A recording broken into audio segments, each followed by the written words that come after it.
නමෝ තස්ස භගවතෝ අරහතෝ සම්මා සම්බුද්දස්ස නමෝ තස්ස භගවතෝ අරහතෝ සම්මා සම්බුද්දස්ස නමෝ තස්ස භගවතෝ අරහතෝ සම්මා සම්බුද්දස්ස මිනිසුන් අතරේ පිවිතුරු මිනිසෙකු බුදුවරයෙකු ලෙස උපදිනවා නුවණැස විහිදා වටහාගත් දෙය මිනිසුන් අභිමුව හෙළිවෙනවා සදහම් පෙළහර නුවණැත්තන්ගේ සවනට මේ බිඳුවක් වෙනවා රැස් කරමින් සිටි ඔවුන් එයින් පසු අස්කරලන මග අරඹනවා ධර්මානුශාසනාවේ සදහැවර අනුග්‍රහක දායකත්වයේ ධර්මින්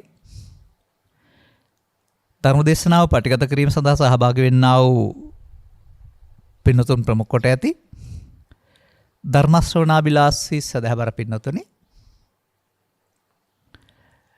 ගාතාවක් මාතෘකා කොට ධර්ම දේශනා කිරීමේ න්‍යාය වෙනුවට ත්‍රිපිටකයේ සඳහන් දේවල් දන්නාකාරයේ ඡන්දසට නගලා ඒ ඡන්දසට අදාළ කවියක අඩංගු කරුණු පැහැදිලි කිරීම වශයෙන් මේ වන විට අපි ධර්ම දේශනා 3ක් කරලා තියෙනවා. මේ 4 වෙනි එක. නමුත් මේ 3න් කියපු දේ 4 වෙනි එක අහන අයට තේරෙන්න ඕන නිසා මම මේ කවි 3 විතරක් කියනවා රිද්මයකින් තොරව. පැහැදිලි කරලා දීලා තියෙන නිසා අපහු පැහැදිලි කරන්නේ නැහැ. මෙන්න මෙහෙමයි මේ මූල ධර්ම දේශනා 3 කවි තියෙන්නේ. කෙන්දක් විලසින් පස්දොර ඇසුරින් සැමසිත ඇතුළට පිවිසෙනවා. මම වශයෙන්ගෙන එකතු වුණොතින් කන්දක් ලෙස බලවත් වෙනවා. තුන් අයුරින් එන විතර්ක වශයෙන් මරුවා මිනිසුන් රවටනවා. පුහුදුන් බව යනු මෙය නොදැනීමයි ඉන් සංසාරය සැකසෙනවා පළවෙනි කවිය. 2 රැස්සනායුරින්නි නම්වර 3කිනි අபிසංකාරය රැස්වන්නේ ලෞකික සැප ඇත තවකික දුක ඇත ඔහුමය මේ සකසා ගන්නේ සමුගන්නාදා මංපෙත් 3කින් එකකිනි මිය පරලොව යන්නේ කම්සුව සහ දුක අනෙක දැහැන්සුව භවගමනයෙන් හිමිවන්නේ සතරයි විග්‍රහ කරන්නේ. 3 වෙනි එක ෂණ සම්පත්තිය අහිමි කරන්න යන මෙම ගමනෙහි නැත ගැලවීමක් බුදූපතද සදහම් මග යන දෙක නොදැනීමෙන් අතහැර යාමක් සසර පතන්නන් හා පතවන්නන් නොමැතිව මේ ගැන වැටහීමක් නොපතනු මැන මෙම භවගාමී බව එය ඔබහට ලොකු වැරදීමක්. දැන් නිවැරදි කරගන්න හැටි තමයි 4 වෙනි කවියෙන් කියන්න තියෙන්නේ. වැරදීම තමයි ගොඩක් විස්තර කරලා තියෙන්නේ. අන්න එහෙම සමාජයේ මිනිසුන් වශයෙන් ඉපදිලා පව්කම් කරමින් ඉඳලා පවුල විපාක වාරේ ඉහාත්ම වශයෙන් සහ පරලෝ වශයෙන් තියෙන බව තේරිලා පව්කමින් පිනට මාරු වෙලා පින්කම් කරමින් පින්කමනුත් ලෞකික සැප විපාක ලැබුණත් භවගාමීත් භව සිදු වෙන බව දැනගෙන තවත් එහාට දියුණු කරගනිමින් ලෞකික ධානා මට්ටමකුත් උපදවාගෙන දැන් දාන සීල භාවනා කියන කාරණා 3ක් ඔස්සේ ඇවිදින්න. අරකට භාවනා තමයි. ඒකත් අන්තිමට භවගාමී හෙවත් පෘථග්ජන භාවයෙන් පරලෝ යන මාර්ගඵලලාභීත්වයේ කියනවා සැනසීම නොලැබෙන සසුනෙන් පරිබාහිර ධාන විශේෂයක් සමග ඥාන ලැබුණට මගඵල නොමැති ඒ ධාන සෝය ඉවර වුණාම ආපහු පුනර්භවයට එන්න සිදු වෙන පාරක් බව බුදුවරයා පහළ වෙන විට සමාජයේ හොයාන හිටියා. දිබ්බචක්ක දිබ්බසෝත පරිචිත්ත විඥාන පුබ්බේ නිවාස ඥාන සහ තව බොහෝ දේවල් ආසවක්ඛේ ඥානෙ හැර හොයාන හිටියා ප්‍රතිඵල ලබාන හිටියා භවගාමීව සුව ලැබමින් හිටියා ලෞකික. නමුත් කෙලස් නැසෙන නුවණ කියන එක උන් කාටවත් හමු වෙ තිබුණ නැති බැවින් බුදු සමයෙන් පෙන්වන මගඵල සසුරෙන් පරිබාහිරව කාටවත් හමු වෙලා තිබුණේ නැහැ.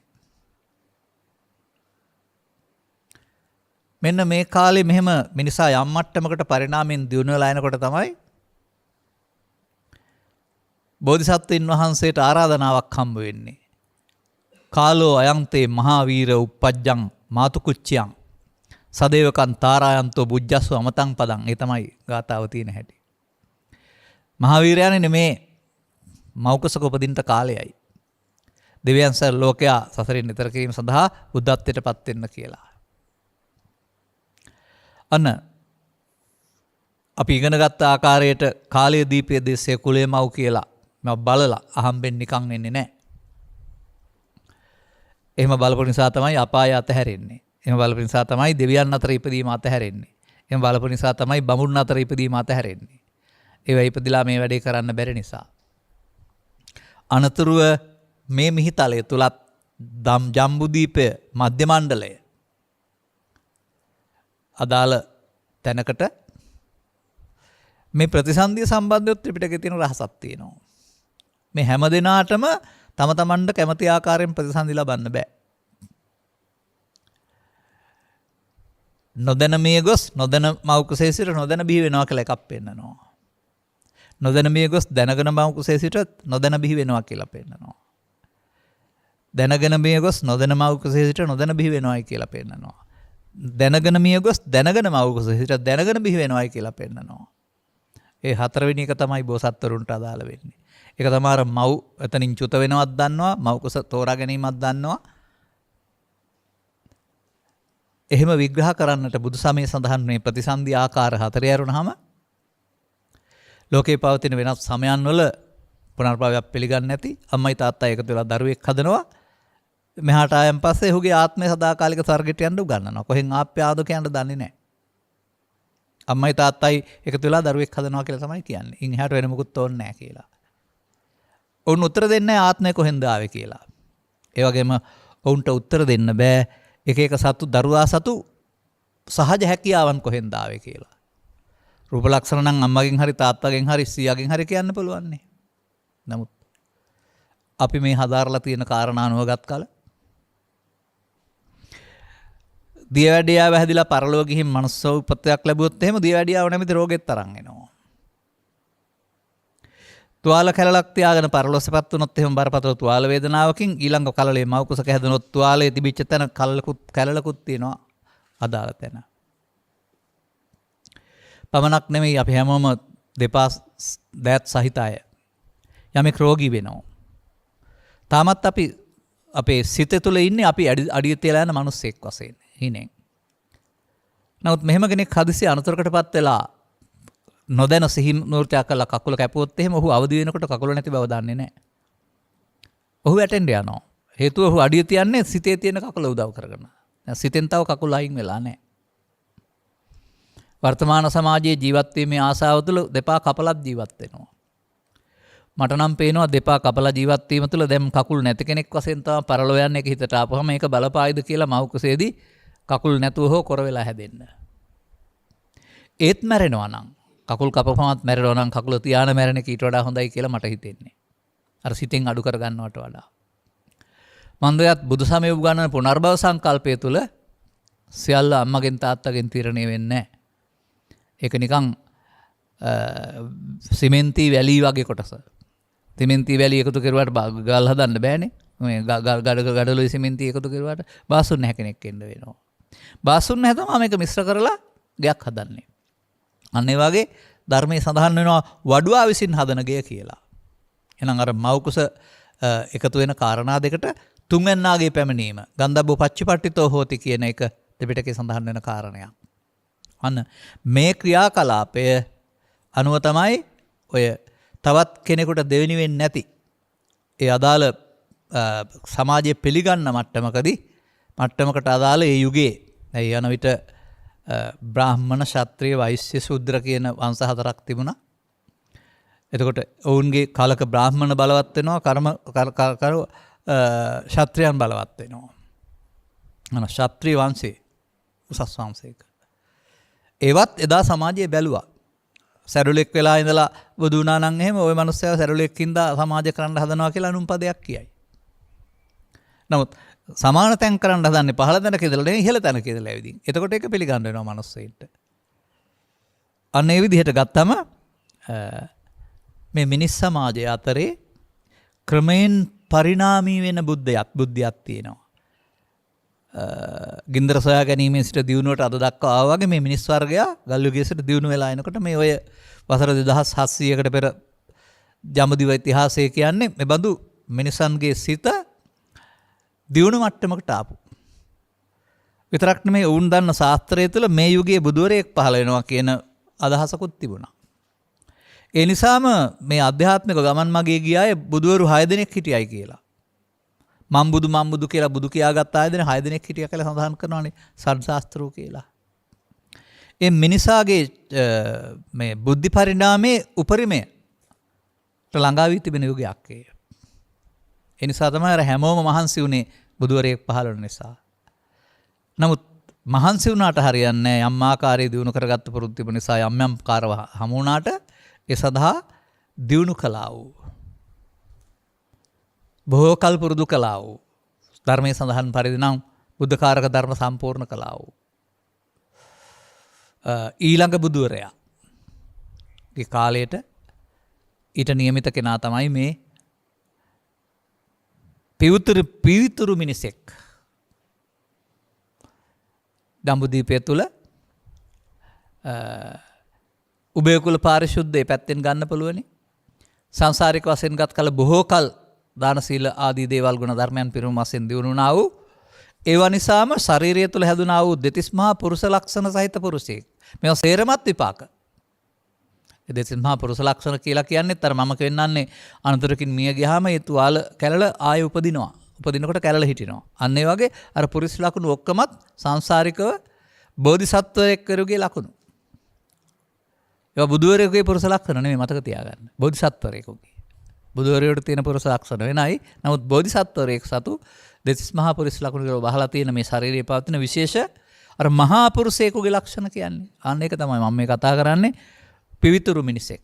ඒ සඳහා සුදුසුකම්ලත්. ඒ සඳහා ස්වයම්බූ ඥාණයෙන් ඊටු ටික හොයාගන්න පුළුවන්. දිනු කලාව ප්‍රඥාවක් ඇති කෙනෙක්. තමයි මේ අබුද්ධෝත්පාදයේ පසු වී මිනිසා දිනුනයින් පසුව දිනුවේ උපරිමයේ වශයෙන් බුද්ධෝත්පාදයේ තුල උපදින්නේ. එයාට පැවරෙන කාර්යය අපි දැනගන්න වෙනවා. අනිත් සමාජයට පැවරෙන කාර්යය නෙමෙයි. ගොවිතැන වෙළඳාම රාජ්‍ය පාලනයේ මේ දේවල් කරන අය හිටියා. මොකටද උපදින්නේ? ඒක පුද්ගලෝ වික්කවේ උපජ්ජන්ති උපජ්ජමානෝ. බහුජන හිතාය බහුජන සුත්කාය අත්තාහිතාය සුඛාය දේ මනුස්සානං. මානේ මේ ලෝකේ එකම එක පුද්ගලයෙක් උපදිනවා බොහෝ ජනයාට හිතසුව පිණිස. කවුද මේ එක පුද්ගලෝ? කවුද මේ පුද්ගලයා? තථාගතෝ අරහං සම්මා සම්බුද්ධෝ අන්න. බොහෝ ජනයාට හොයාගන්න බැරි දේ හොයා ගැනීම සඳහා. තව වචනයක් තියෙනවා. තථාගතෝ බික්ක අරහං සම්මෝ සම්බුද්ධෝ අනුප්පන්නස්ස මග්ගස්ස උප්පාදේති. අන්න වැඩි. තථාගතවරු ලෝකෙට නූපන් මගක් හෙලි කරලා දෙනවා. මෙන්න මේකයි තථාගතත්වයේ බුද්ධත්වයේ විශේෂත්වය. අනිත් අය මොනතරම් මහන්සි වුණත් භවගාමී පිළිවෙතින් එහාට යන්න බෑ මේ නූපන් මග. ඒක තමයි බුද්ධ කෘත්‍ය කියලා කියන්නේ. අන්න ගිහි ජීවිතය ගත කරද්දී ඒ කාරණාශ්‍රයෙන් ඒ උපරිමය දකින්න. නමුත් ඒක තුළ ඉවරයක් නැති බව තේරෙනවා. සාරු දුෂ්කරක්‍රියාව තුළ අත්කලමතාන යෝගීන්ගේ කෙලවර හොයා ගන්නවා. ඒත් තමා හේව් කෙලවර නොවන බව. සතර දුක් කෙලවර නොවන බව. ගිහිගෙදරත් භවගාමී බව, පැවිදි ජීවිතයත් වනාන්තරගත කරන ජීවිතේ භවගාමී බව තේරෙනවා. ඒ දෙපැත්ත පිළිබඳ කරන පරිශ්‍රණයක් තමයි ඒ තිබෙන්නේ. අන්න ඊට පස්සේ උන්වහන්සේගේ ප්‍රකාශයක් අපට හම්බ වෙනවා. තමා සොයන සත්‍ය මේ නොවන බව ආලාරකාම උද්දකරාම පුත්‍ර ආශ්‍රයයට ගොස් හොයාගෙන 8 වෙනි ධානය දක්වා එතනින් එහාට කිං සච්ච ගවේසී කිං කුසල ගවේසී සත්‍ය කුමක්දයි සොයමින් කුසල් කුමක්දයි සොයමින්. ඒ කුසල් කියන්නේ පින් නම් හොයන්න ඕන නැහැ. ඒ කුසල් ඒ සත්‍ය කියන්නේ ධාන ලෞකික ධාන නම් හොයන්න ඕන නැහැ. මේක සම්බන්ධයෙන් මම කියපු කතාවක් තියෙනවා. ඔබ මේ ධර්ම දේශනාව අහන්න ඇති, සමහරට අහන්න බැරි වෙන්නේ ඇති. මේ ළමා කාලේ කතාවක් මගේ. මේක තියෙනවා කුරුල්ලන් අතර ඉගලීමේ තරඟයක්, ඉහළ යාමේ තරඟයක්. එන් ඔවුන් තරඟයට ඉගිලෙනවා සේරම ටික. තමන්ගේ හැකි පමණ පොළොවෙන් පටන් අරන් ඉහළට ගිහින් අන්තිමට දැන් උකුස්ස තමයි ඉහළටම ගිහින් ඊට එහා යන්න බැරුව දැන් සමාන මට්ටමින් නිගිලෙනවා. අනිත් අයට මෙහා පරාදයි.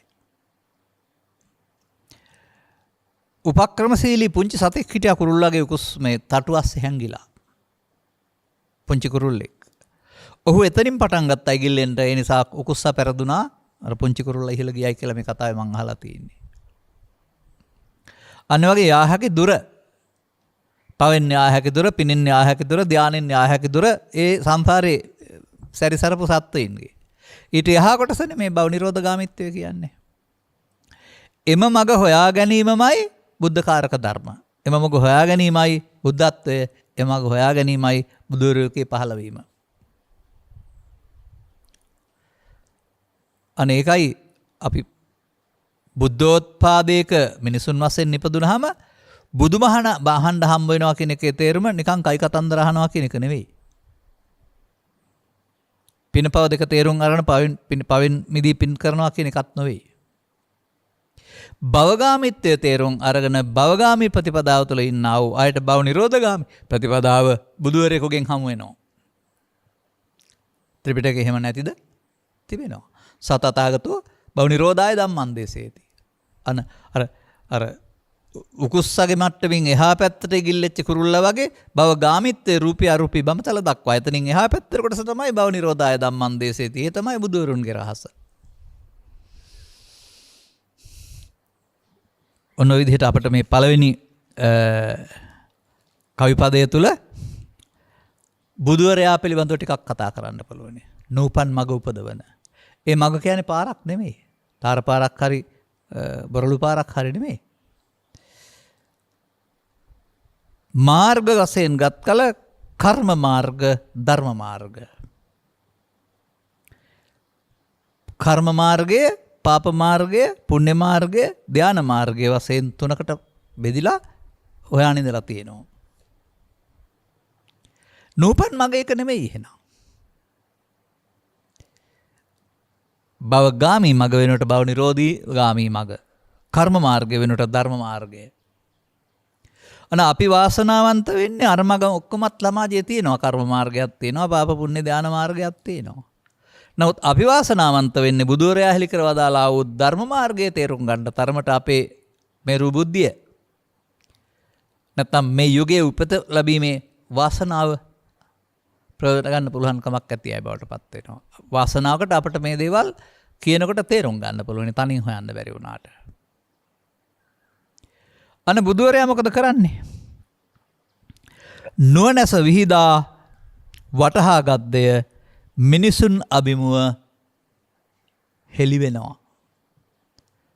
දම්සක් පැවතුණු සූත්‍රයේ පටන් පංචවග්ගීය තාපසයින්ට පැහැදිලි කළා වූ අනත්ත ලක්ෂණ සූත්‍රයේ පටන් මේවා දේශනා කළේ කවුරු අභිමුවද?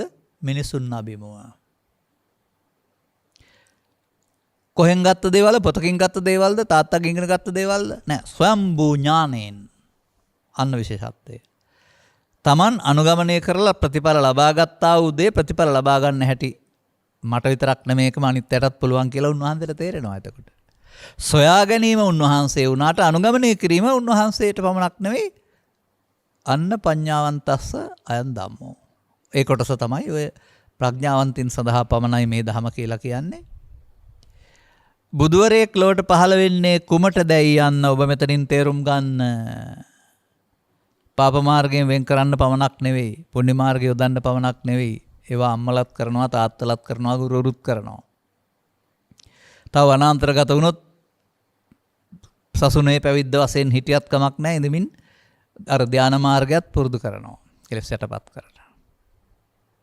නමුත් නොවැනස විහිදා වටහාගත් දෙය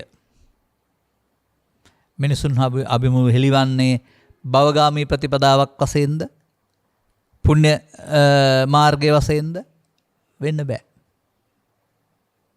මන්දයත් සුනාත ධාරේත චරාත ධම්මේ. අන්න අපට අහන්න දෙයක් තියෙනවා. අපි දකින්න දැකීමට එහා යන බුදුවරු පැහැදිලි කරපු ආකාරයෙන් අපි පිළිබඳ විශ්ලේෂණයක් ඒක. අපි ගැනමයි කතා කරන්නේ. නමුත් අපි දකින ආකාරයේ නමට අයිති කෙනා, ස්ත්‍රිය, පුරුෂයා, ධනවතා, දුප්පතා, සල්ලි ඒ විස්ග්‍රහයට එහා ගිය සෑම මිනිස් වර්ගයාට පොදු විග්‍රහයක් තුළ අපිව විග්‍රහ කරනවා. අන්න ඒ විග්‍රහය තුළ අපට අපි දකිනවට එහා පේන්න ගන්නවා. ඒක තමයි නුවණැස විහිදා වටහාගත් දෙය.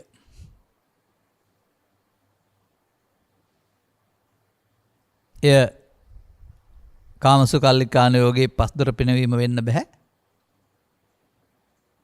එහි තමාසේ වූ සැප නොමැති බව දැනගෙන අතහැර ගිය දෙය.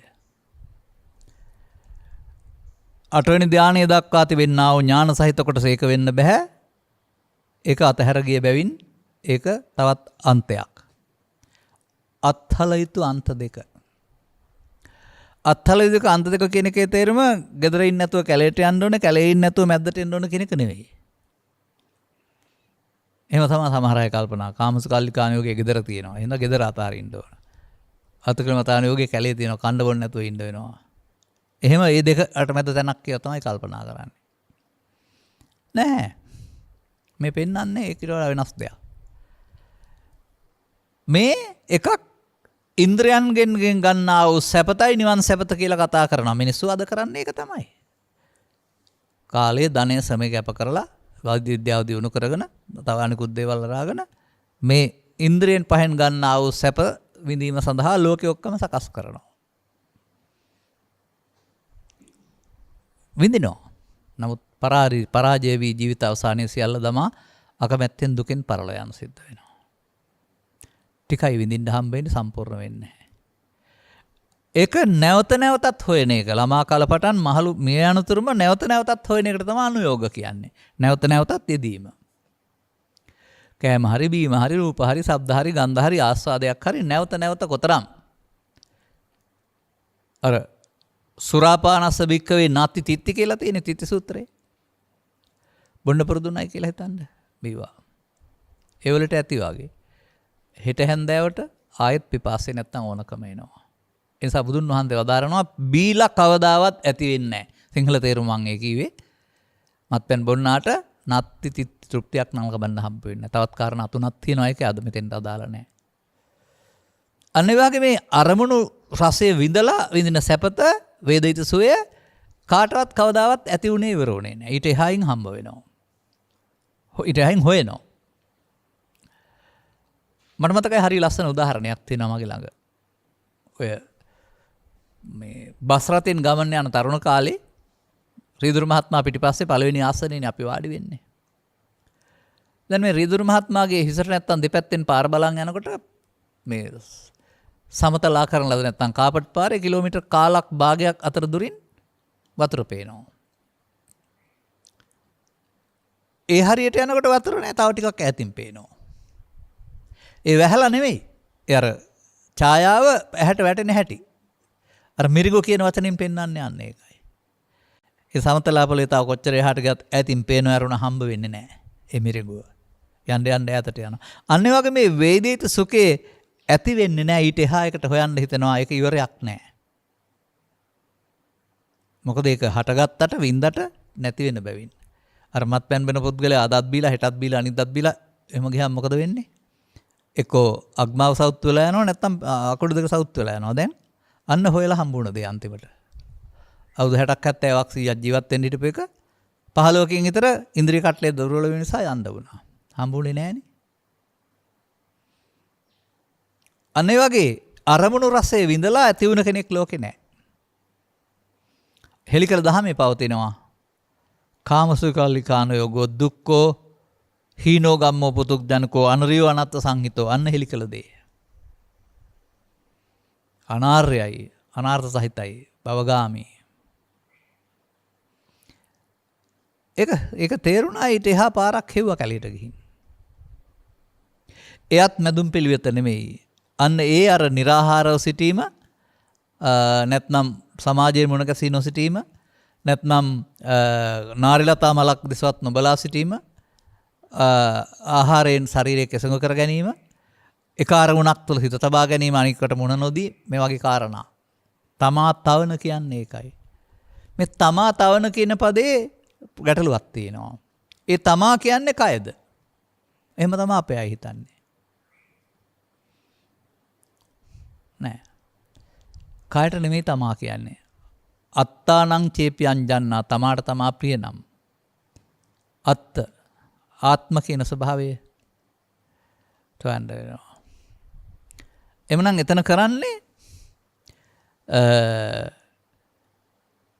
අර හොයපු පැත්ත එන්න නොදී තමන්ගේ හිතට උපදිනකොට එන්න නොදී වෙනත් තැනකින් වසා දමන එක.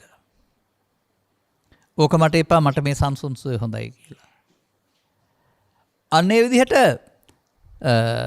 තමා කියන එකේ තේරුම මම දකින්නේ කයකට කියන කතාවක් නෙවෙයි. අර අත්දීපා තමා දියුණක් කරගන්න කියලා පෙන්වන්නේ. අන්න ඒ බඳු ඇති ස්වභාවයක් අත්ත කියන එකේ තේරුම. මේ ඇති ස්වභාවයට යන්න නොදී ඊට මෙහා පැත්තේ නතර වෙන එකක් තමයි මේ අත්ත කිලමතානුයෝගය කියන්නේ.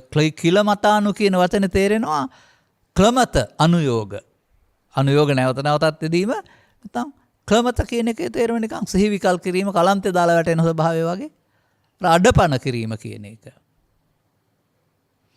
ඔවුන් ඇත්තටම කළේ සමාජයට මුණ නොදී අඩපණ කරන එක. ආහාර සීමා කොට අඩපණ කරන එක.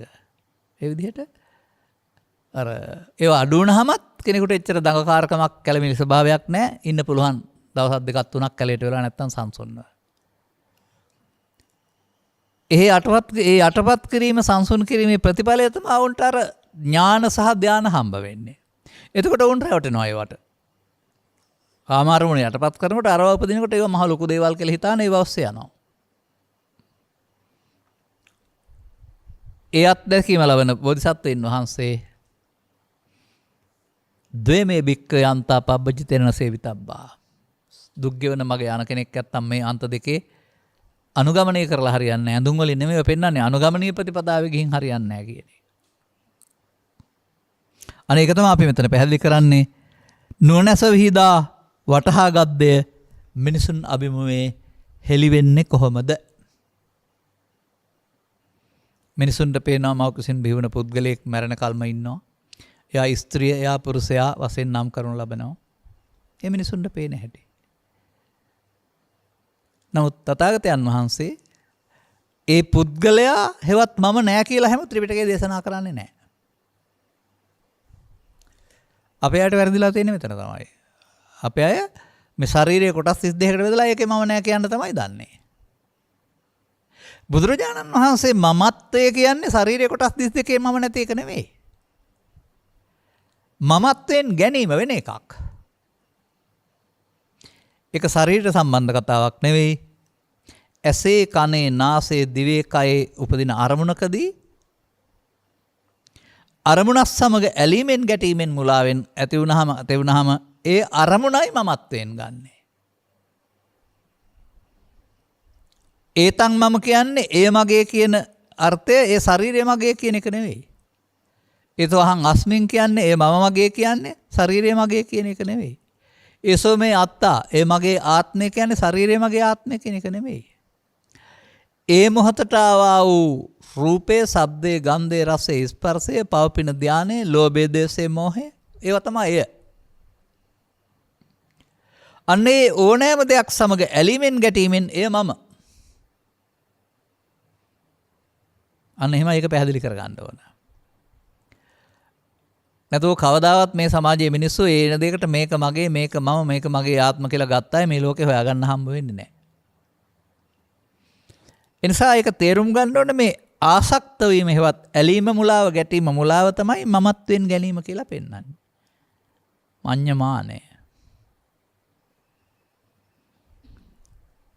එතකොට ඒක ලස්සන වචනකින් පැහැදිලි කරනවා තථාගතයන් වහන්සේ. අන්න ඒක තමයි අපිට හොයාගන්න ඕන දේ. ඒක අපිට පාසල් අධ්‍යාපනයේ පටන් හමු වෙන වචනේ. නමුත් අදාළ තැනට ප්‍රවිෂ්ඨ වෙන්න අදාළ අරුත් ගන්න බැරි වෙලා තියෙනවා අපිට. වචනේ තමයි සක්කාය දිට්ඨිය. නැත්නම් සක්කාය දිට්ඨි භව සංයෝජනය. සසරට බැඳෙන එක. ඉතින් ඔකට කවුරු හරි පාසල් ගුරුවරයෙක් මම කියන හැඟීම මම වගේ කියන හැඟීම ඉන්නවත් නැහැමම කියලා උගන්වපුවාම ඕක කියා ඉන්නවා.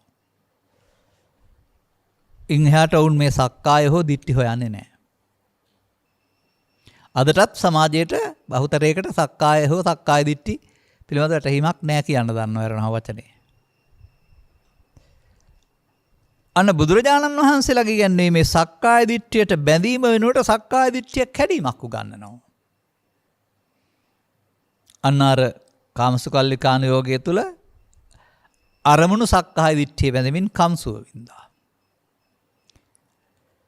ඒක අතහැරපු අය සක්කාය දිට්ඨිය වෙනුවට රූප රාගයට බැඳෙමින් අරූප රාගයට බැඳෙමින් තව පැත්තක් හදාගත්තා. භවගාමී. අන්නේ සක්කාය සමුදේගාමිනී ප්‍රතිපදාව කියන එක මේ සූත්‍ර දේශනාවල අනුතුරු පැහැදිලි කරව දාරනවා. ඒ සක්කාය කියන්නේ මේ කයට කියලා මෙක් කියනවා නම් එයාට මම කියනවා චුල්ල වේදල සූත්‍රයේ කියවලා බලන්න කියලා. එහෙම නැත්නම්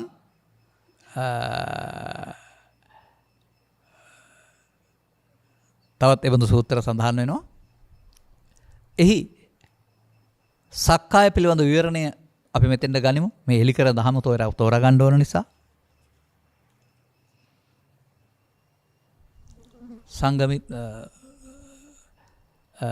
සංගමිත්ත නෙවෙයි රහත් මෙහෙණියක් චුල්ල වේදල සූත්‍රය සඳහන් වෙන්නා වූ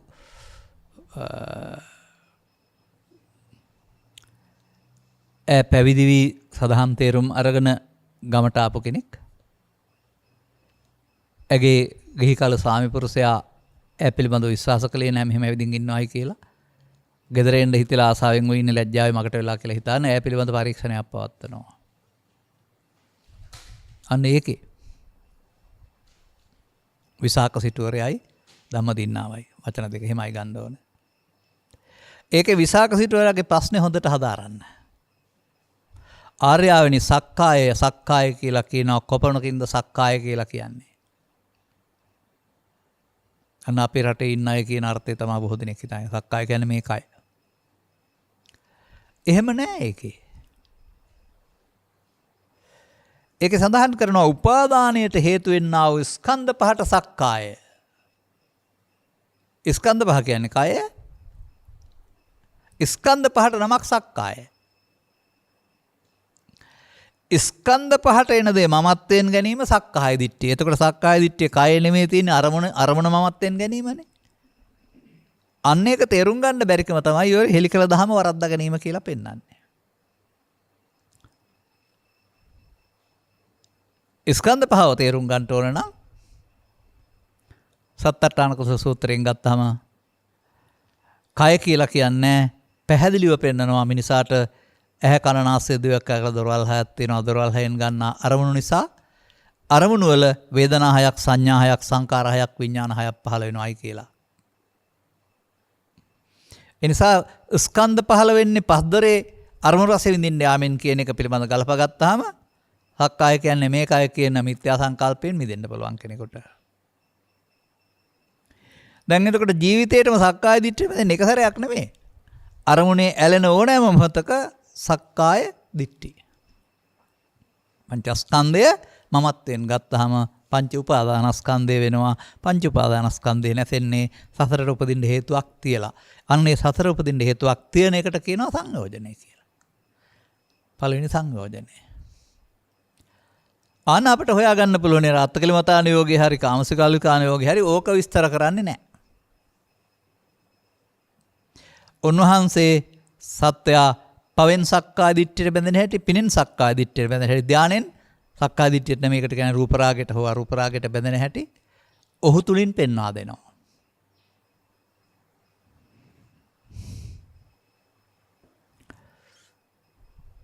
ඒක තමයි අපි මේ පැහැදිලි කරමින් ඉන්නේ. මිනිසුන් අභිමුව භවගාමිත්වයේ ආකාර තුන බුදුන් වහන්සේ හෙළි කරන අතර එකට විකල්පයක් වශයෙන් භව නිරෝධගාමිත්වය හෙළි කරලා දෙනවා.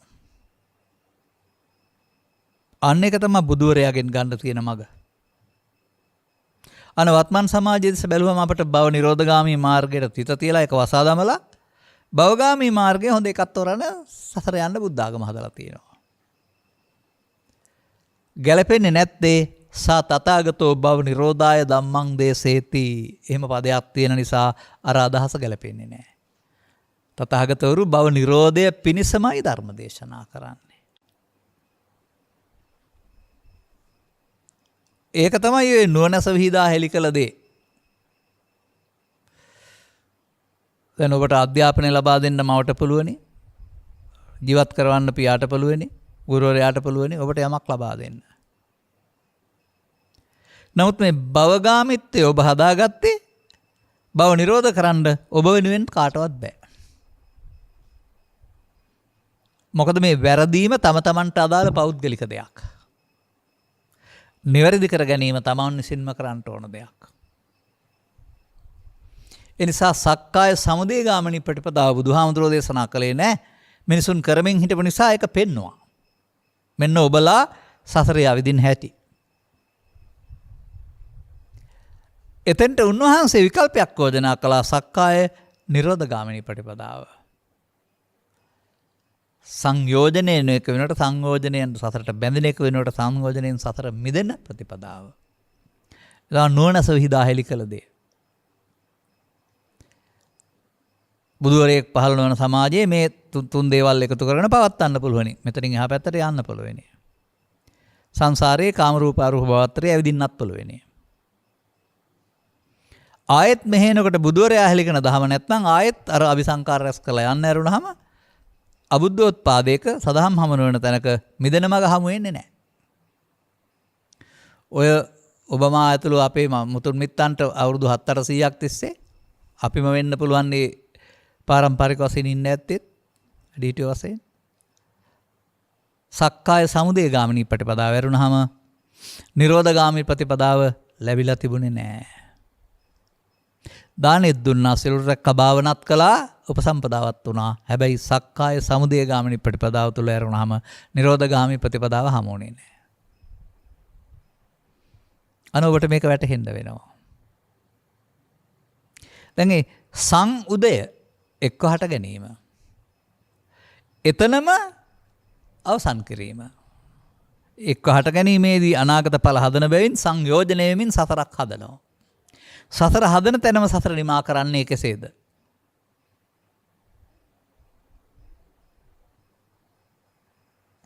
ඊළඟ පදේ කොහොමද තිබෙන්නේ?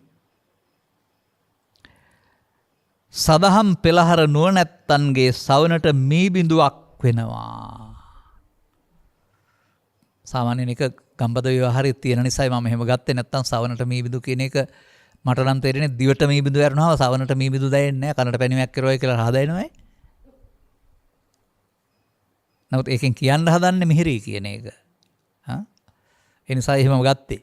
සාමාන්‍යයෙන් ගමක හැදුන කෙනෙක් වශයෙන් මේ උපමා රූපක මටත් හුරු තියෙනවා. අන්න තේරෙන පුද්ගලයාට තමයි සදහම් සවනට මී බිඳු වගේ වෙන්නේ කියලා. ඇහෙනකොට. එතකොට මොකද්ද තේරෙනව ඇත්තේ? මොනවද අපි මේ කරමින් ඉන්නේ?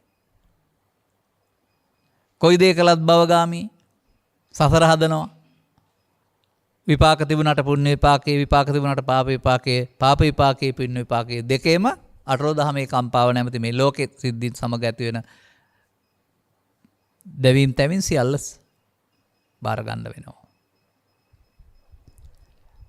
අන බුදුවරු සහම් දේශනා කරනකොට තමන් යන මග වැරදි කියලා තේරෙනවා.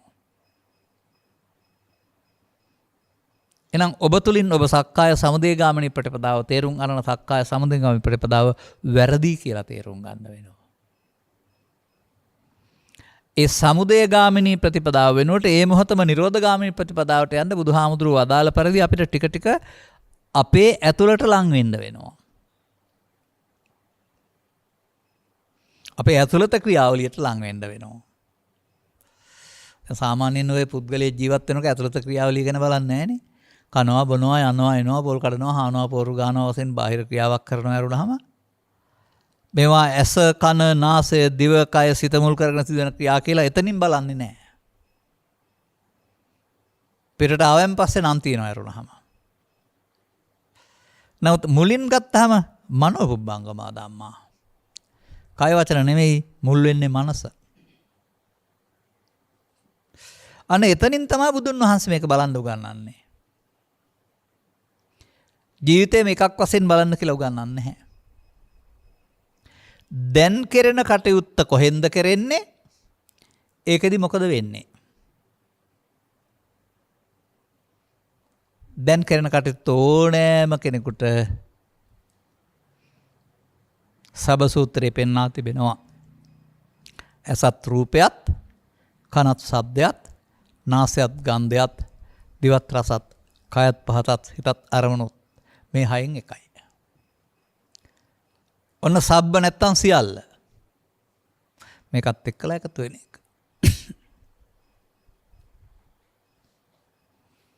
එතකොට අන්න අපට පුද්ගලයෙක් වශයෙන් බලනවා වෙනුවට පුද්ගලයා තුළ දැන් ක්‍රියාත්මක වෙන ඇසේ කනේ නාසයේ දිවේ කය සිදු වෙන ධර්මතාවයේ න්‍යාය හොයාගන්න වෙනවා.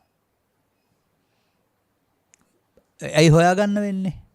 ඒක තුළ තමයි සසරට බැඳෙන හැටි පෙන්වන්නේ. ඒක තුළ තමයි සසරෙන් මිදෙන හැටි පෙන්වන්නේ. අන්නේ කරුණු පිළිබඳව කෙනෙකුට වටහා ගන්න පුළුවන් ආකාරයේ පිළිබඳ නුවණක් තියෙනකොට ඔහු පිළිබඳව උන්වහන්සේ වදාරනවා. ගම්බීරේසු ටානාටානේසු පඤ්ඤා චක්කුං කමති. ගැඹුරු තැන් කෙරෙහි ප්‍රඥාසුම වෙනවා. කුමක් වේ යුතුද මේ නුවණ සුහිදා හෙළි කර දහමින් ශ්‍රාවකීන්ට ලැබෙන අවබෝධය? අනේ අපිම මේ අරමුණයන්ගේ ඇලීමේ ගැටීමේ ප්‍රතිඵලයක් වශයෙන් මුලාවීමේ ප්‍රතිඵලයක් වශයෙන් නැති සසරක් හදාගෙන සසරේ යන්න ලෑස්ති වෙනවා. යන්නෙකුත් නැහැ යාමකුත් තියෙනවා. ඒකට කියනවා පුණ්‍ය අපුණ්‍ය ආනිජ්‍ය වශයෙන් එක් කරන්නා වූ කර්මයක අනාගත ඵලයේවත් විපාකය. ඒක සමාජයේ පිළිගන්නවා. ඒක හොඳ පැත්ත හොඳ එකක්, නරක පැත්ත නරක එකක් කියන නරක එක කරන්න ඕනේ නැහැ, හොඳ එක කරාම හොඳයි කියලා. බුදුරජාණන් වහන්සේ සසර හදන්න එපා, සසර හදන එක වැරදි කියලා පෙන්වන්න උත්සාහ කරනවා. අබුද්ධෝත්පාදයක ඕන තරක ඉපදලා සසර හදලා සසර ඇදින්න පුළුවන්. නමුත් බුදුවරුන්ගේ භව නිරෝධගාමී ප්‍රතිපදාවේ තමයි සසර හදන එක වෙනකොට සසර හදන එක නවත්තන්න පුළුවන් වෙන්නේ. අන්න නුවණස විහිදා හෙළි කළ දහමේ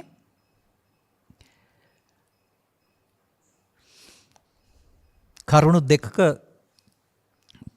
පුළුල් අවබෝධය එළියට එනවා. ඒක අපි වචන කීපයකින් ගනිමු. සියල්ල විස්තර කරන්න ගන්න නැතුව. මිනිසා පමාදී. සමස්ත මිනිස් සමාජයේම ප්‍රමාදී. බුදුවරු හෙළි කර වදාළ ධර්මයේ තේරුම් ගත්ත අය පමණක් අපමාදී. ඔන්න පාරවල් දෙක. එහෙම නැත්නම් මිනිසා අයෝනිසෝ මනසිකාරයෙන් යුක්තයි. මිනිසාට බුදුවරු හෙළි කර මාර්ගය ඔස්සේ අයෝනිසෝ මනසිකාරය වෙනුවට ඒ මොහොතේ යෝනිසෝ මනසිකාරය ගන්න පුළුවන්. අන්න එහෙම සිදුවෙමින් පවතින දේ සහ කළ යුතු දේ කියලා දෙකකට මේ භව බන්ධනය සහ භව නිරෝධය සිදුවන ආකාරය තථාගතයන් වහන්සේ ස්වකීය ජීවිත කාලය පුරා ලෝකේ තියෙන සියලුම දේවල් උදාහරණයට ගනිමින් උත්සාහ දරලා තියෙනවා පැහැදිලි කරන්න.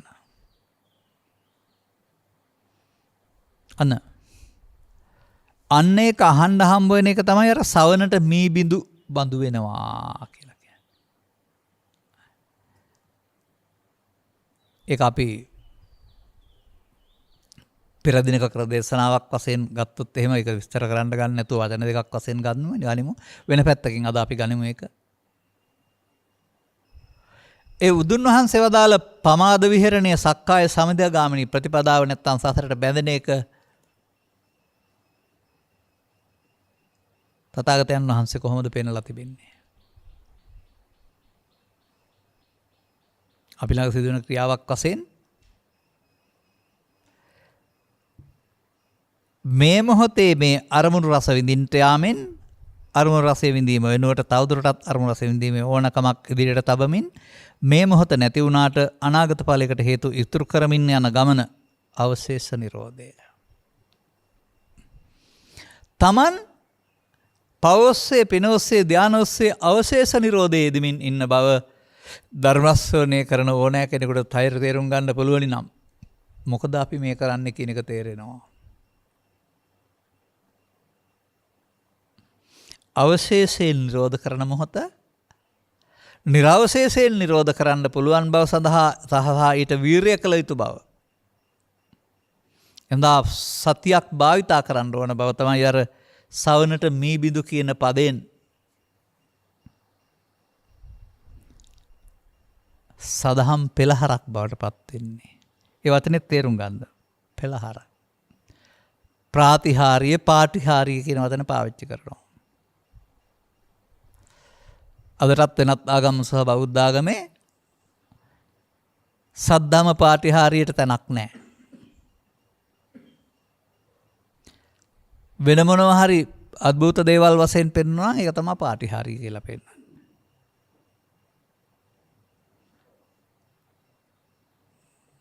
බොමුලකෙන් ශරීරය වගේ ලකුණක් පහළ වෙන එක, චෛත්‍යකින් බුදුරැස් විහිදෙන එක, නැත්නම් තව මොනවා හරි බදු කාරණා. ආදේශනා ඉදු පෙළහර ආදේශනා පෙළහර අනුශාසනා පෙළහර කියන වචන තුනක් යටතේදී අනර අත්කලිමතානුයෝගින් මිනිසාව විස්මයට පත් කරන ධර්මදා ටිකක් හොයන් හිටියා. ඒක උන්වහන්සේ තහනම් කළ හසුන තුළ අනිත් සසුන වල තිබෙන බැවින් ඉදු පෙළහර කියලා. තවත් රටේ තොටේ අනාගතේ සිද්ධ වෙන දේවල් මිනිසුන් අතර සිදු වෙන දේවල් හොයා දීම වැනි කාරණා වලින් මවිතයට පත් කරනවා මිනිසුන් ආදේශනා කියලා. ඒකත් වෙනස් සමාජවල තිබෙනවා. ඒ නිසා ඒ පාටිහාරිය පස්සේ ගියොත් තමා රවටා ගැනීමක් කරුණාම තමා ගලවා ගැනීමක් හමු වෙන පාරක් එකේ නැහැ.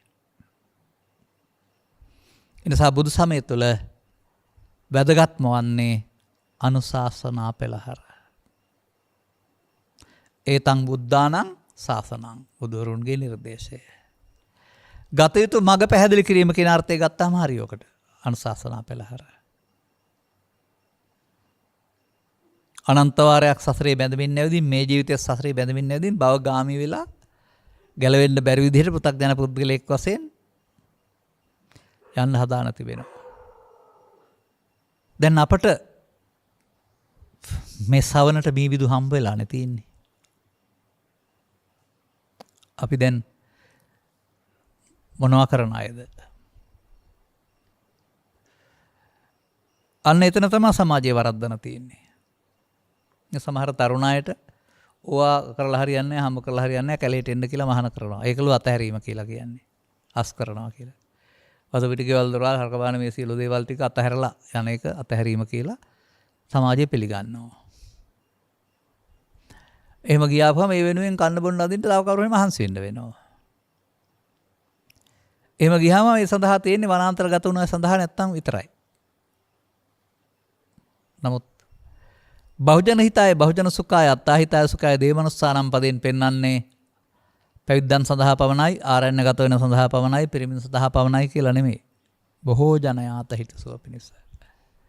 ඒ බොහෝ ජනයාගේ අස් කරන්න පුළුවන් අය ස්ත්‍රීන් තුළ, පුරුෂයන් තුළ, ගිහියන් තුළ, පැවිද්දන් තුළ හැමතැනම හිටිය හැකි. බැරි අයත් හැමතැනම හිටිය හැකි. පුළුවන් තරම වගේම. අපි තේරුම් ගන්න ඕනේ ඒකයි. ඒකේ ඇඳුමේ විශේෂත්වයක් නෙමෙයි. මේ රැස්කිරීම අස්කිරීම කියන වචන දෙක මෙන්න මේ වර්තමාන මොහොතේ Tamanගේ අරමුණ තුල අනාගතයට තැබීම රැස්කිරීමයි.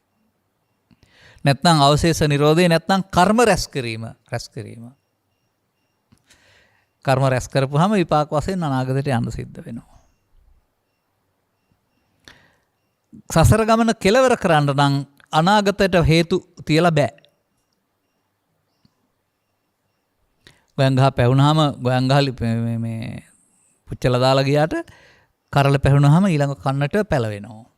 ඒ ඉන්න කන්න සඳහා බීජ සකස් කර ඇති බැවින්. එනිසා එබඳු බීජනුනාට කර්ම බීජ කියන වචනෙන් පෙන්වන්නේ පාප කර්ම බීජ අපායේ පැලවෙන බව. පුණ්‍ය කර්ම බීජ කාමසුගතියේ පැලවෙන බව. ධාන කර්ම බීජ බඹලොව පැලවෙන බව. අන්න ඒ වාස් කරන්න ඕන. භව ගමන නවත්තන්නට නම් ඒ භව ගමනට යන්න තියෙන හේතු නවත්තන්න වෙනවා. ඒකෙන් කියන්නේ හැමෝම හැමදේම නවත්තන්න ඕන කියන එක නෙවෙයි, Tamanට තියෙන දේ නවත්තන්න ඕන. අපිට රූපී අරූපී ධානවල භවගාමීත්වයක් හම්බ වෙලානේ අපි ඒව නවත්තන්න දඟලන්න ඕන නැහැ. අපට තිබෙන්නේ මේ කාම ලෝකේ ජීවත් වෙලා පව රැස් කිරීමේ පින රැස් කිරීමේ තුල උපදුන්නා වූ කාම විතර්කයේ ව්‍යාපාද විතර්කයේ විහිංසා විතර්කයේ එකතු වීමෙන් රැස් වෙන ප්‍රතිපදාව අපට හුරු වෙලා තියෙන්නේ. එකතු වීමෙන් රැස් වෙන ප්‍රතිපදාව වෙනුවට මේ මොහොත එකතු නොවෙන්නට අන්න නුවණැත්තන්ගේ සවනට මී බිඳු වෙන්නේ වර්තමාන මොහොත සසරට බැඳිලා අවසන් කරන එක වෙනුවට සසරට බැඳෙන්නේ නැතුව අවසන් කරන්න පුළුවන් පෙළක් ත්‍රිපිටකය තුල තිබෙනවා. අපිත් හෙව්වේ ඒක තමයි. 1975 සිට 2000 විතර දක්වා හොයාගෙන එනකොටත් යම් යම් දේවල් තේරලා තිබුණාට අග කෙලවර හොයාගන්න බැරි වුණා 2005 වෙනකලොත් පොත්පත් පරිහරණය කරමින් ඔය ටික කියෙව්වට ඔය තින්නම් සංගති පස්සෝ පස්සපච්චා වේදනා වේදනා පච්චා තණ්හා තණ්හා පච්චා උපාදාන උපාදානච්ච භව කියෙව්වට පස්ස නිරෝධෝ වේදනා නිරෝධා වේදනා නිරෝධා තණ්හා නිරෝධෝ තණ්හා භව නිරෝධා කියලා කියෙව්වට මේක වෙන තැන හොයාගන්න බැරි වුණා. පොතේනේ ඒක බලන්නේ අපි ඒක හොයන්න බැරි. පොතේ තිබෙන පෙළ දහම ඇසේ කනේ නාසයේ දිවේ කයේ වර්තමාන මොහොතේ පාවිච්චි කරන්න ගත්තාම ඔන්න දැන් සවනට බීමිදු. රැස් කරන තැන අස් කරන්න. කර්ම රැස් කරන තැන කර්ම සේ කරන්න. රැස් කිරීම උපාදාන සහිත වෙනවා, අස් කිරීම උපාදානෙන් මිදීම වෙනවා. රැස් කිරීම අවශේෂයෙන් නිරෝධ කිරීම වෙනවා, අස් කිරීම නිරවශේෂයෙන් නිරෝධ කිරීම. අවශේෂයෙන් නිරෝධ කළොත් තමයි සසර ගමනට හේතු ඉතුරු වෙන්නේ. නිරවශේෂයෙන් නිරෝධ කළොත් භව නිරෝධය නිබ්බාන. දැන් අන්න බුදුවරයා ලෝකෙට පහළ වෙලා අත්කලමතාන යෝගයේ කාමසුකල්ලිකාන යෝගයේ කියන දෙපැත්ත අතහැරමින් දෙකේම ඉන්න අයට කොකේ ටිකක් කමන්නේ. සසරක් හදන්න නැතුව මේ මොහොත සසර නිමා කරන විදිය පුරා 45 වසක් ලෝකෙ තිබෙන සියලුම දේවල් උපමාවට අරගෙන එදා තිබුණ යම්තාක් දේවල් ඇද්ද ඒවැ සිදුවීම් ඇද්ද? වලාකුළු නම් ගොරවන හැටි, ගංගා නම් ගලන හැටි, චන්ද්‍රග්‍රහණය නම් අහස වැහෙන හැටි සහ පෑදෙන හැටි. මේකීසා නොකි එහෙමයි කියන්න තියෙන්නේ. මහා සාගරේ නම් සාගරයේ පවන ආශ්චර්ය ධර්ම ටිකක්. යුද්ධයක නම් ඒ යුද බටයා චතුරාංග සේනාව ඝාතනය කරන්න ඕන හැටි. බැලුවම යුද්ධ කතාවක්. නමුත් යුද්ධ කතාවක් නෙමෙයි තිබෙන්නේ. ඒ යුද්ධ කතාවේදී සතරා ඝාතනය කර රාජ්‍ය ලබා ගන්න ආකාරයට ක්ලේශ ධර්මයන් ප්‍රහීන කොට නිර්වාණ රාජ්‍ය ලබා ගන්න හැටි මේ කියන්නේ. අගරජ වෙන හැටි. ඒක අපි පැහැදිලි කළ විවිධ සූත්‍රවල ඔබට පහුගිය කාලවකවානුවල දැක ගන්න ලැබෙන්නේ නැති. අපටත් මේ ධර්ම න්‍යාය ඔක්කොම දැනගන්න අවශ්‍ය නැහැ. ඔබට පහසු න්‍යායකින් ඔබ තේරුම් ගන්න මේ මොහොත සසර හදන්නේ කොහොමද, මේ මොහොත සසර හදන්නේ නැතුව අවසන් කරන්නේ කොහොමද. සසර හදන එකට පමාව කියනවා. ඒක මොනවා කරුවත් ඒක බුදුසාමි භාවනාව වෙන්නේ නැහැ. සතර හදන්න නැති කරන්න කටයකට නිරවශේෂ නිරෝධය හෙවත් බුදු සමය සඳහන් විදර්ශනාව කියන වචනේ පාවිච්චි කරනවා. අන්න බොහෝ දිගුකල් ගමනක් ආපු අය වශයෙන්, පරපුරෙන් බෞද්ධ වුණ අය වශයෙන්, සදහම් හොයා 4 10 ගිය අය වශයෙන් ක්‍රමෙන් ගැඹුරට එනකොට ස්කන්ධ පංචකයෙන් පංචකයට ස්කන්ධ පංචකේ උපාදාන නොවි අවසන් කරන එක නිරවශේෂ නිරෝධය බවත් උපාදාන වී අවසන් කරන එක අවශේෂ නිරෝධය බවත් තේරෙනකොට අවශේෂ නිරෝධය කරන්න බුදුහාමුදුරුවෝ දැනගන්න ඕනේ නැහැ. ඕන කෙනෙකුට ඕන දෙයක් අල්ලගෙන කරන්න පුළුවන්. ඔන්න තැනට ආවා. දැන් නිරවශේෂ නිරෝධය. ඕක තමයි මේ කියන්නේ රැස් කරමින් සිටි ඔවුන් එයින් පසු අස්කරලන මග අරඹනවා. ඔන්න ප්‍රතිපත්තිකාමී තෙරුවන් සරණ යන සැබෑ බෞද්ධයින්ගේ ස්වභාවය. යලිත් වතාවක් මේක පද්‍ය ස්වරූපයෙන් කියන්නේ නැතුව ගද්‍ය ස්වරූපයෙන් කියනවා. මිනිසුන් අතරේ පියුතුරු මිනිසකු බුදුවරයෙකු ලෙස උපදිනවා. නුවණැස විහිදා වටහා ගද්දේ මිනිසුන් අභිමුව හෙළි වෙනවා. සදහම් පෙළහර නුවණැත්තන්ගේ සවනට මී බිඳුවක් වෙනවා. රැස් කරමින් සිටි ඔවුන් එයින් පසු අස්කරන ලන මග අරඹනවා. භික්ෂු භික්ෂුණී උපාසක උපාසිකා ඕන කෙනෙකුට තේරෙනවා නම් වළංගුයි. ඔබ ඉන්න අතර කෙනෙක් නම් මෙන්න මේ දේ තේරුම් ගත්තාම යුගයේ ඉන්න වාසනාවන්ත අය ඔබ. භව නිරෝධය තේරෙන අය. එසේ කර ගැනීමට ඔබට මෙම කරුණු පැහැදිලි කිරීම උපනිශ්‍රේවා හේතු වාසනාව වේවායි කියන සුභාශිංසනයේ ප්‍රාර්ථනා කරමින් මම ධර්මානුශාසනාව මෙතකින් අවසන් කරනු ලබනවා. මෙම උතුම් ධර්ම දේශනාව ප්‍රඥානාලිකාව තුළින් විකාශනය කිරීම සඳහා බමුණාකොටුව දඹලියද්ද මැඩිල්ල පිටියේ පදිංචි නන්දාවතී කුමාරයාගේ මහත්මිය චන්දිම සමන් කුමාර පුතුණුවන් සහ පවුලේ ලේලි සහ දරුවන් ආදී කොට ඇති හැම දෙනා විසින් දායකත්වය ලබා දී තිබෙනවා.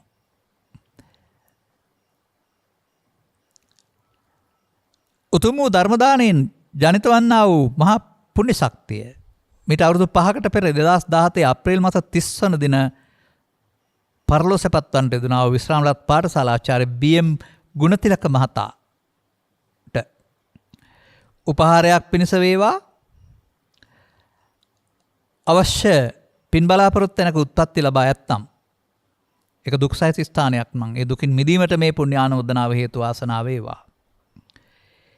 එයින් චුත වී මිනිසත් බව ලබන අවස්ථාවකදී බුදාදී මහෝත්තම කල්යාණ මිත්‍ර සේවනයන් ලබා ත්‍රිලක්ෂණයේ දහම් කරුණක අනුගමනීය ප්‍රතිපදාව ත්‍රිවිධ විතර්ක ප්‍රහාණය වැනි මගක අනුගමනීය ප්‍රතිපදාව වටහා ගන්නට ලැබීම තුළින් උතුම් නිවන් මඟ හෙළ කර ගැනීම සඳහා මෙම ධර්ම දානමය කුසලය ඒ පරලෝසෙපත් පියාණන් වෙනුවෙන් සැමියා වෙනුවෙන් හේතු වාසනා වේවායි කියලා ඔවුන් ප්‍රාර්ථනා කරනු ලබනවා. මූලදායකත්වයේ දරා ධර්ම දේශනා කරවා ගැනීමෙන් ධර්ම ශ්‍රවණයෙන් ධර්ම දාණයෙන් ජනිත කරගත්තා වූ ආනිසංසයන් මත පිහිටා පරසෙපත් ඥාතිවරයාට උපහාරයක් දක්වන්න අවශ්‍ය නම් පින් අනුමෝදන් වේවා කියලා ප්‍රාර්ථනා කරන්න මතු උපදිනා භවයක මිනිසත් බව ලබා බුද්ධ ආදී මහෝත්තම කල්යාණ මිත්‍ර සේවන ලැබ බව නිරෝධගාමිනී ප්‍රතිපදාව ලැබ බව නිරෝධගාමිනී ප්‍රතිපදාව වටහා ගැනීම තුළින් අනුගාමිනී ප්‍රතිපදාවක් තුළ දුකින් මිදෙන්න ලැබේවායි ප්‍රාර්ථනා කරන්න. අනුග්‍රහක බවතුන් වශයෙන් කටයුතු කළා වූ කුමාරයායි මහත්මේ ප්‍රමුඛයට ඇති හැම දෙනාටමත් ධර්මාශ්‍රය කළ හැම දෙනාටමත් මේ සිව්වන කවියෙන් පැහැදිලි කළා වූ බුදුන් දෙසූ දහම පිළිබඳව වටහා ගන්නට ලැබීම තුළින් ඒ ඔබේ අනුගමනීය ප්‍රතිපදාවක් බවට පත්කොට ඔබත් ගෞතම සසන තුළ රැස් කරන්නෙක් වෙනුවට අස් කරන්නෙක් බවට පත් වී දුක්ඛ නිරෝධ ගාමිනී ප්‍රතිපදාව තුළින් නිවන සැනසෙන මගට පැවිසෙන්නට ඔබට මෙම අවබෝධයේ හේතු වාසනා වේවායි අපද ප්‍රාර්ථනා කරනවා. සබ්බිහිතයෝ වජ්ජන්තු සබ්බ රෝගෝ විනස්සතු මාතේ බවත් අන්තරායෝ සුඛී දීඝායුකෝ භව හැම දිනාටම තෙරුවන් සරණයි. දේශක්ඛයෝ